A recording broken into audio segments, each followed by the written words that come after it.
Hi everybody, welcome to Brailsford Family Homestead. I'm Darcy and welcome to week 2 of the Every Bit Counts Challenge. It's in the month of August where every day, as much as we're able, we preserve something no matter how small. So this is technically day 9. Yesterday was the first day of week 2, but I took the day off because I got overheated in my garden and almost passed out. So we have to care for ourselves too.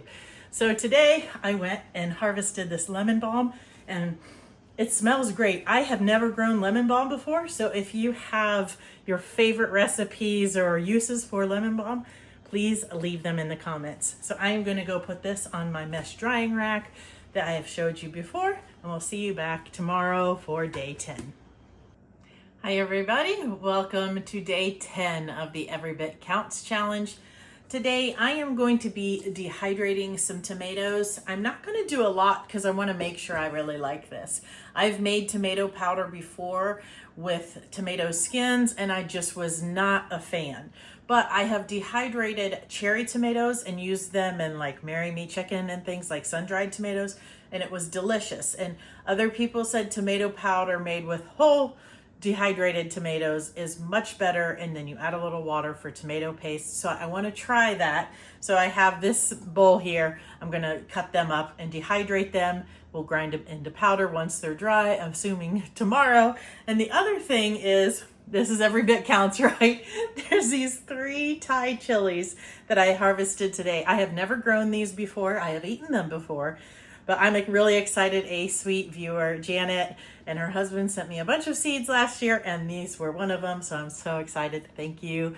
I'm going to string these up, which I have also never done before, but apparently it's pretty easy, so I'm just going to use some heavy-duty cotton string that I have, string these up, and then I'll add to the string or make another one when the others are ready to harvest, because there's a lot of green ones out there. So let's get to making the tomatoes ready for the dehydrator.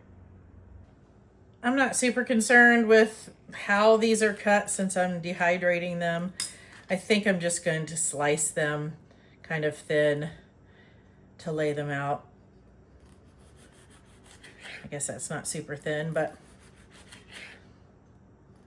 I'm not going to spend a lot of time like chopping them up or anything like that.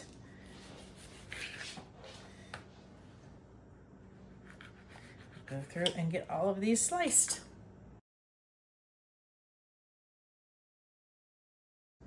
I've got 3 dehydrator trays for the tomatoes, and now we're gonna string the peppers. I'm using some string that some thread that is for sewing for jeans, so it is thicker and it's cotton. I put a loop at the end here, if you can see that.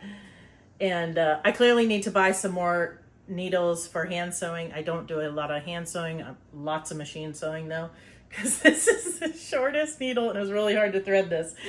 So I watched somebody just put for the first one, put that loop around the edge. So that's what I'm gonna do. And then I'll stick the needle through the rest and I'll show you what I'm gonna do. But obviously I am not a professional. This is my first time. And I already messed it up. Hold on. I didn't put the needle through the loop in the right way. You guys probably can't even see anything with this little string, but hopefully this will work. If you can see how that's on there. We'll see if it stays. If it doesn't, maybe, you know what I'm gonna do? I'll leave it like that. I'm gonna stick it through too. So you're supposed to stick it through the top of the pepper, not down in the red, but in the top of the green. So I'm gonna go ahead and stick it through that one too. So maybe that'll be extra good there. And then I'm gonna just go ahead and do that on the other 2 and hang them up and forget about it. I'm definitely looking for a longer needle for the next the next batch, because this little needle is too little. And I can tell how long it's been since I've hand sewn as well because of my sight. I'm like, wow, how have I been able to see that before? All right, first ever, I strung up my peppers. I'm just gonna hang these off of one of my cabinets in my dining room where it won't be in the direct sun. And apparently it will take a couple weeks for them to dry out. I guess we'll just have to see. The challenge will certainly probably be over by the time they're fully dry, but I'll post a picture or something if you want to check back. I thought you guys might want to know how I was going to hang it. I just tied a loop on the opposite end. So I can fit an S-hook over the side of my cabinet, but I could also put like a thumbtack or something. So that's what I'm gonna do for these 3 little peppers. And I'm going to put these 3 trays of tomatoes on the dehydrator, and that's gonna be it for today. I'll see you back tomorrow for day 11. Hi everybody, it's day 11 of the Every Bit Counts challenge, and our tomatoes are good and dry. Amazing how they change in the dehydrator. We're gonna get these ground up and put in a jar.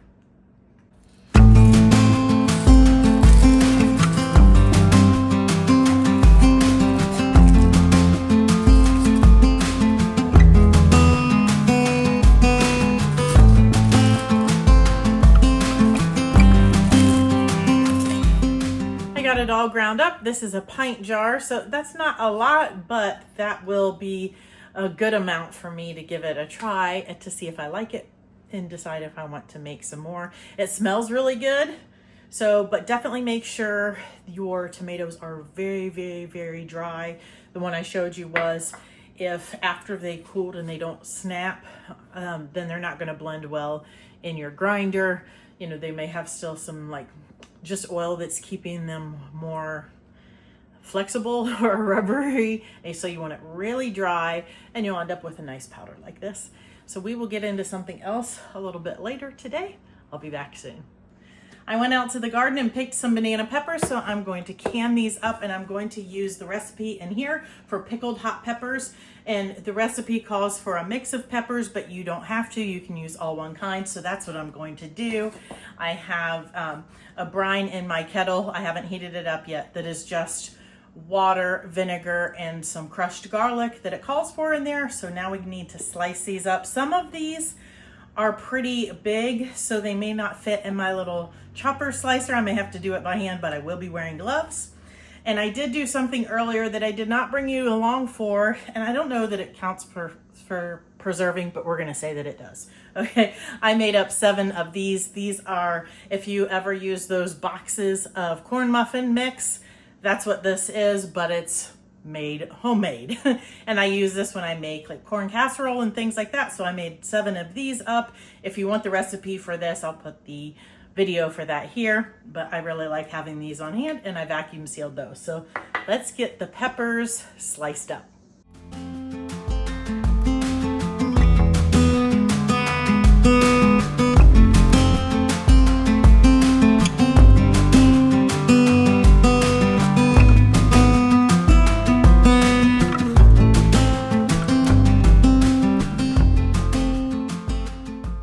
I'm going to be using my steam canner today to can the banana peppers, and I am going to add a little bit of turmeric, or however you say that, I don't know, and it's only for color. It is safe to add small amount of dry spices to most canning recipes without it being unsafe or considered rebel canning. So I'm just going to add 1/4 teaspoon and see how that turns out. It's not going to affect the flavor, but it will make it look prettier. For some reason, when you can banana peppers, without it, they do look kind of blah in the jar. So we'll see together how it turns out with just 1/4 teaspoon. So I have my brine in my big kettle right here. That will make it very easy to pour into the jar. So we'll see how many pints we get. I've got a hot jar here.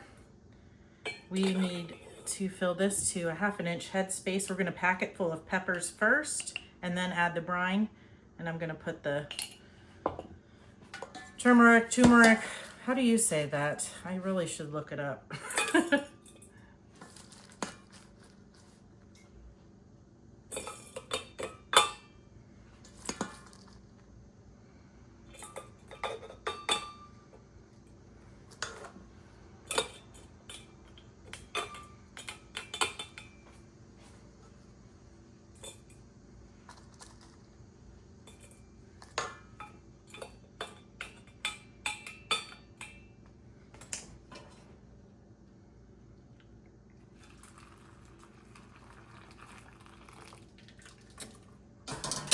I can already tell that I filled that too high.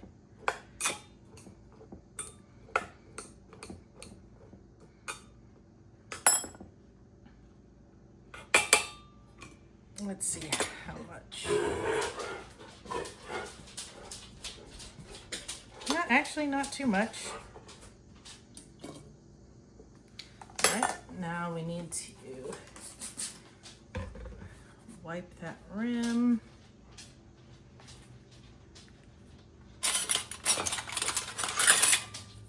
I've got my clean 4 jars lids and ring. This is really hot.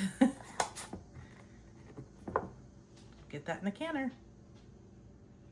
I'm done jarring up the peppers. I thought I would get 5 pints, but I got 4.5. It is safe to go down in jar size, just not up.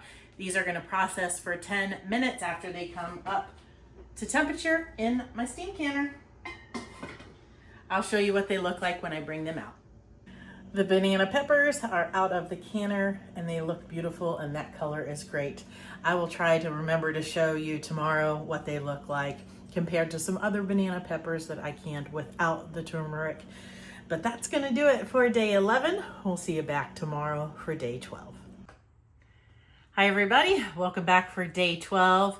Today we're going to can some pickles. But first, let's go out and double check that I didn't miss any cucumbers when I harvested them last night. I harvested cucumbers last night, but let's go in and see if I missed any. Let's see if the bird is up there.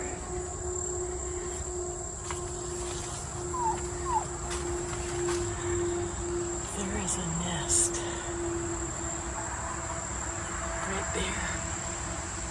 I can't tell.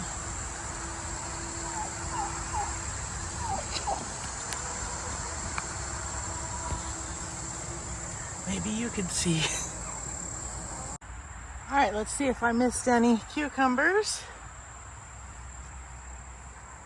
There's some small ones. I'm not gonna harvest that. Oh, I see one.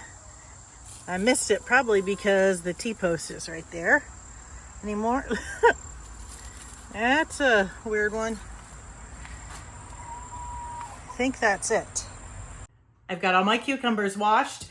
I have got my brine started in my kettle. Got my jars and my lids and everything ready, so we just need to start slicing the cucumbers. For these, I am using this packet. I really do like the flavor. These are easy to find and inexpensive, and the directions are on the back. So it just gets mixed with water and vinegar and boiled and put into the jars with the sliced cucumbers to become pickles. So let's get this going. We need to cut those ends off, and then I'm just going to try to do uniform slices. Sometimes I use this crinkle cutter that I have, but I'm going to try it this way this time. I'll bring you back once they're in the jars. I've got 7 quarts of cucumbers becoming pickles in my steam canner. These process for 15 minutes. I'll show you what they look like when they're all done.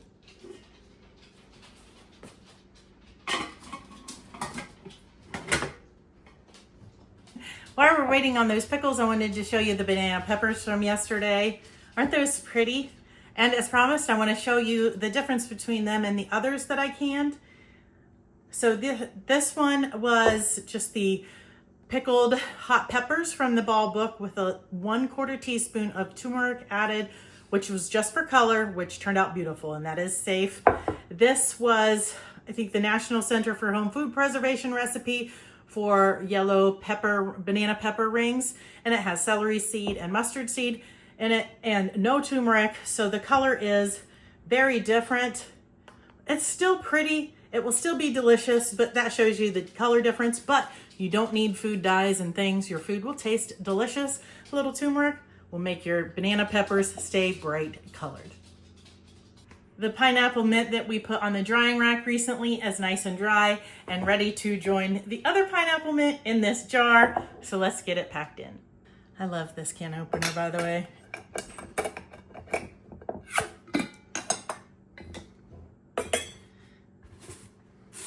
I might have to end up switching to a 1/2 gallon jar before the growing season is over,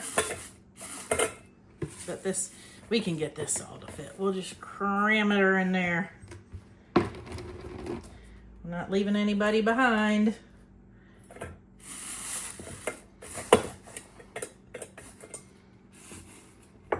See, there's still room left. Now get that vacuum sealed and put that on the shelf.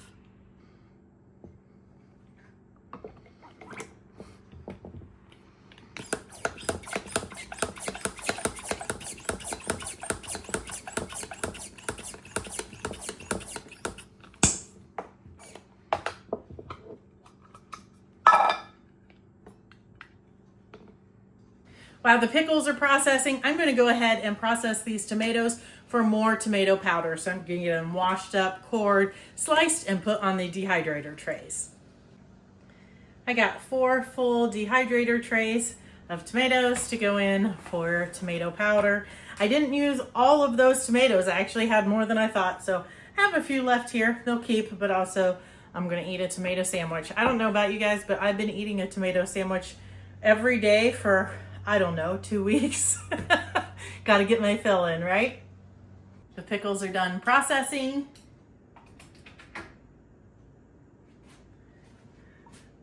Those look great. We love pickles around here. So that's gonna do it for today. We'll see you back tomorrow for day 13. Hi everybody, welcome back for day 13 of the Every Bit Counts Challenge. Today we are going to finish up some things we started yesterday and prepare some things, or I already have prepared some things for tomorrow. So I have all of the tomatoes dried here. We're gonna grind those up, and I have the jar to add it to, and I put a little piece of tape here so we can see how much we get from yesterday's batch that is now dry and ready to be ground. And then I harvested some green beans today. I didn't bring you along for that, but I have them washed and put in these bags. I have not snapped them yet because I want to snap them right before I can them. So this will be for tomorrow morning because it's too late. I had other obligations today that I couldn't can them this evening. But then I've got my jars of pickles from yesterday all washed up. They all sealed and they are labeled. I just use a Dymo label printer that I've had forever and it works great. That's how I label them. So those will go in the pantry. So let's get these tomatoes ground up and see how much farther we can fill our jar. I know you guys saw me grind up the tomato powder the other day, so I won't make you watch all of that, but I did want to show you that you do want them to snap when they are ready to be ground. So this, I just turned this dehydrator off a few minutes ago, so it is still a little bit warm, but they're starting to cool off. So let them cool off just a little bit, and then they should snap like that. Otherwise, they might just kind of spin around in there and not grind as easily, maybe not at all. So get them good and dry for the long-term storage. I actually got more than I thought I would. That was 4 trays when the other day was only 3, but I had put this tape right at the top of the line, so that is awesome. I definitely want to have at least a full jar by the time this is all over. So that's going to do it for today. Just a few things, but every bit counts. Are you participating in this challenge? If you are, please let me know down below what you're preserving. I'll see you back tomorrow for day 14. Hey everybody, welcome back for day 14. I've got my beans snapped and we're gonna get these canned. I don't think it'll be a full canner load, but hopefully it'll be 6 quarts, maybe only 5, we'll see, but I'm gonna get them canned up and put in the pantry. I'll let you know how many we get once I get them all in the jars. The last jar is going in the canner. I have 5 quarts. So it's not a canner full, but I'm still happy with that. That was a harvest from last night. So we'll get the lid on this and get the pressure build up. This has to process for 25 minutes, 10 pounds of pressure for my elevation. We have some other stuff we need to take care of too. I've got some elderberries here that I want to freeze. I'm going to keep them on the stem and put them in the freezer. And then once they're good and frozen, I can shake those stems and the berries will come off easier without leaving any stems and things behind. I think there are some stems in here that just have a couple berries, so I'll go through and pull those off for those. I have a lot of elderberry plants in my garden out back, but the birds have been devouring them. So I was very happy to get some today. There is some more back there, but I need to wear tall boots and long pants to get to them because the weeds are just out of control, ticks and all that. And no. So I'm gonna freeze these. Hopefully I will make some elderberry syrup later, but let's get these put into some bags for the freezer. This is what I've got here. I did go ahead and remove the berries off of some of the stems because there was only a few on a cluster or something. There are some green ones in here, but I will sort them out before I go to use them. So I will put these in the freezer for another day. Our green beans are ready to come out of the canner. Those will be great. Green beans is really one of my favorite, if not my favorite vegetable. I'm gonna get these put aside so they can set until tomorrow, where I will test the seals, clean them off and put stickers on them to label what's inside. We have another project that I'm gonna get prepared for now. I have 5 heads of cabbage that I want to chop up, blanch, and then freeze for future meals. I harvested these and they've been in my fridge and I need the fridge space. So we're gonna get these processed so we can put them in the freezer. I've got my cabbage all chopped up and I have a pot of boiling water back here. So I'm just in batches going to put this in and blanch it for 90 seconds and then put it in an ice bath. And then I'll start measuring it out in bags to put in the freezer. I'm all done with the cabbage and there are 6 quart bags like this ready for the freezer. So I will use these in meals throughout the year. And that's gonna do it for week 2, day 14. We'll see you in the next video for week 3. I appreciate you watching. Please like, subscribe, and share if you've been enjoying these videos. Until next time, God bless.